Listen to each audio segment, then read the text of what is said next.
Assalamu alaikum wa rahmatullahi wa barakatuh. We are going to have a test of speaking of one of our candidates who has recently taken the IELTS exam and has achieved, alhamdulillah, 8 band in speaking test. And we are going to have a pretty similar test. She took another day in her actual test, and the questions are quite similar and answers are also going to be similar.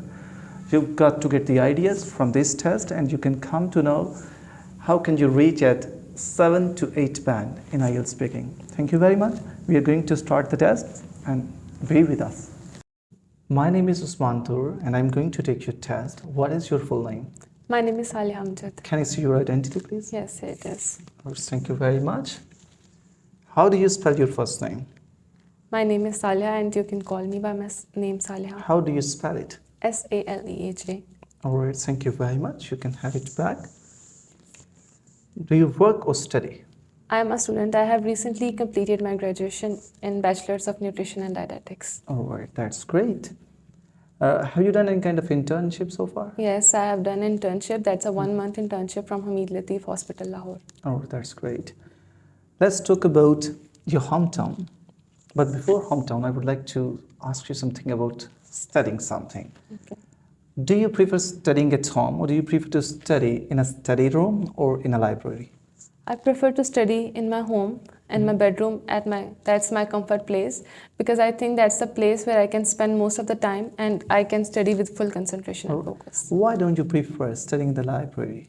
Because I think I'm such kind of person whose focus can easily get diverted from small things. For example, if you can say a person is entering the room and my focus gets shifted over there. So I think I can't pay full attention to that subject. Right. Let's talk about hometown now. Right. What is the situation of roads and traffic in your hometown? In my hometown, I belong from a village. So the streets and roads are pretty fine. They are very nicely maintained and managed. The streets are cleaned. The roads are paved. There are no holes in the roads that prevent the road from major accidents and traffic. So traffic situation is also not very bad. What is the difference or what is the situation of traffic in big cities and small cities where you live? I think in big cities, the load of traffic is very high in certain parts of the day, especially because people are not following their traffic rules or signals, and they are not abiding by them. They just have to reach their destination at time, and so they are always in hurry, and the roads are very busy mostly. All right. What mode of transport do you usually use when you have to go to the city? When I have to go to city, I prefer going by a coaster or a bus, because I think we should use public transport to reduce the load of traffic, being a responsible citizen. Thank you very much. How do you think we can solve the problem of traffic in big cities? I think in big cities, it's very important to have two-way roads. There should always be a two-way traffic, and the traffic signals are always on, and people should follow them. There should be traffic sergeants that should help people to maintain the load of traffic in big cities. All right, that's great. How do you see the traffic has changed than the previous years? Traffic has changed a lot because I think due to the urbanization, most people are shifting to big cities, and they have their work over there, they study over there. So that's the major reason that more people are on the roads all the time. They have now move towards their private cars. They are not using the public transport due to the condition of buses, bad condition of buses. So I think the load of traffic has increased a lot in the previous years, although government has implemented some kind of initiatives, but the role of bureaucracy is very poor. All right, thank you very much. We are going to move for the part 2, and in this part you have to speak 1 to 2 minutes, okay? Yes, sir. And you have 1 minute to prepare yourself, and the topic is going to be describe an old person you admire, who this person is, how long have you known him or her, what qualities he or she has, and explain why you admire him or her so much. Okay? You have 1 minute to prepare yourself. You can have piece of paper and pencil. You can make some notes.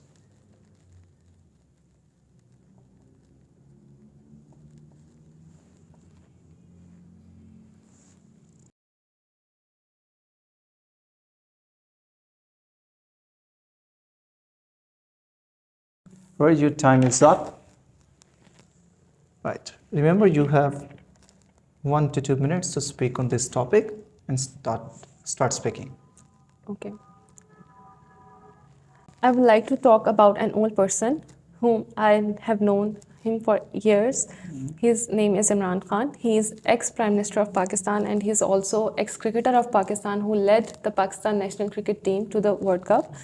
He was born in 1952 and he is almost 72 years of age. So you can mention him as an old person because he is an old person, but he doesn't seem like that because I think due to his athletic personality and just because of his diet and physical activity, he has maintained himself and his personality so far. So this person is the ex-Prime Minister of Pakistan, and his life has been full with a lot of achievements. He was a part of Pakistan cricket national team from 1971 to 1992. In 1992, he led his cricket team to the World Cup victory, and after that, he started his work of philanthropy. He established the cancer hospital named Shaukat Khanum Cancer and Memorial Hospital that's in Lahore. The first one was in Lahore, and now it has branches in Karachi and Peshawar as well. It's a cancer hospital that provides pre-cancer treatment to cancer patients in Pakistan. Also, he has established and built a Namal University from where you can get the Bradford recognized university degree. Also, he founded his political party in 1996 named Pakistan Tehreek-e-Insaf, and after years of political struggle, you can say that after 22 years, he became Prime Minister of Pakistan. His life has always been full of achievements because of his sacrifices. People admire him a lot, people love him a lot, and just because of his resolute personality, people can name him as their ideal. All right, thank you very much. Have you ever met him? No, I haven't met him. All right. Do you have wish to meet him? Yes, I would love to meet him.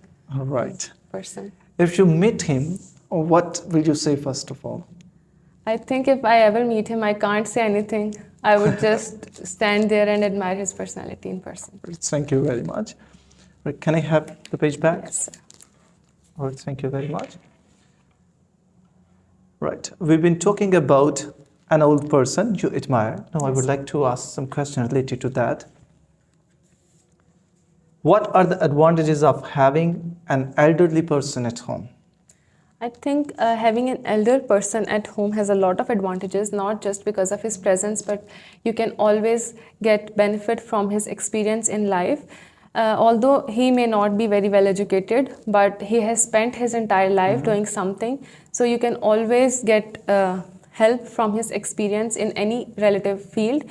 Also, you can get a lot of blessings if you have an old person at your home. Thank you very much. Is there anything that older people should learn from the younger generation? I think, yes, the younger generation has a new perception towards their life.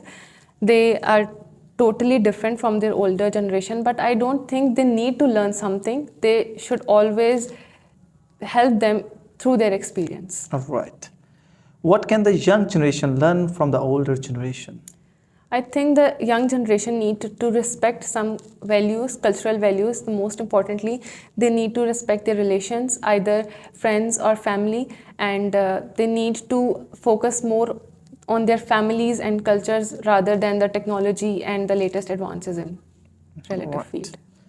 What qualities does a person need to take care of old people? Qualities? Yes. I think a person who is taking care of old person in his or her family, in his or home, should be tolerant. He should be passionate and compassionate towards them. He should not just empathize, he should not just sympathize them, because it's their responsibility to take care of them. The most important quality I think here is the tolerance, because I think when you get into the older age, you become very short tempered and you just want things to be your own way. You can't understand things very quickly. So the person who needs to take care of them should have some patience to take care. Do you think elderly people should be allowed to work? Yes, I think they should be allowed to work, because they should keep them busy to protect them, to prevent them from certain diseases. If they are in home resting all the time, doing nothing and just eating and having unhealthy habits, they can be easily prone to certain diseases. So they should be allowed to work, they should be allowed to walk, exercise, they should be allowed to come out of their comfort zone, and if they want to, no one should force them. Okay. Do you think elderly people should be taken care of at home? Yes, I think elderly people should be taken care of at home, because they take care of you when you were in your childhood. So it's your responsibility to take care of them, to take care of their needs, what they want, what they desire. And the most important thing a young generation could give is their time. Nowadays, it's very rare that young children are giving time to their grandparents and adults are giving time to their parents. It's very rare, and I think it's very important. Okay. Why do old people today live longer than the past? Because I think they have a very good dietary habits in the past. They have eaten and consumed every healthy thing. They were very far away from junk food and unhealthy dietary habits. They were not just sit idle, and they need to work. They work in their fields. So, and especially their diet and nutrition keeps them. And I repeat the question.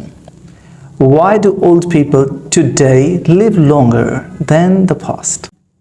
okay, I think the advancement in medicine field and technology has helped longer life for the older people. In the past, there were not more treatments available for diseases, so people die very quickly because of their unhealthy dietary habits. But nowadays, you can get easily treatment from any hospital you want and you desire. And nowadays, even government has provided healthcare facilities. Some hospitals are even providing them free healthcare facilities and free treatments. So they live longer and they have larger life expectancy than the past. All right. Are the attitudes of young people today towards old people the same as they used to be years ago? No, I think in the past, people used to take care of elder people in a very passionate way, because I think they feel their pain. But nowadays, the young generation is just busy focusing in their own life. They are busy focusing in making money. So it's very rare nowadays to have older people at their home, and then you should take care of them. All right, thank you very much. This is the end of the test. Assalamu alaikum wa rahmatullahi wa barakatuh. आपने जैसे कि part 2 को सुना है, और part 2 में you might have felt that how was she stick with all the prompts. She has explained all the prompts quite well, and this was one of the reasons she has got good score band, alhamdulillah. And you also need to keep in your mind, how was the language? Language was quite normal, or you need to be just natural with the test, because this is a communication test. This is not the test they are going to check your general knowledge. This is a test of communication, how well you communicate. The question is asked how coherent you are, how fluent you are, how you are using the vocabulary. The synonyms, not very difficult, but relevant to the topic. You will be able to get good score, inshallah, in your IELTS speaking test by following these strategies, inshallah. Thank you.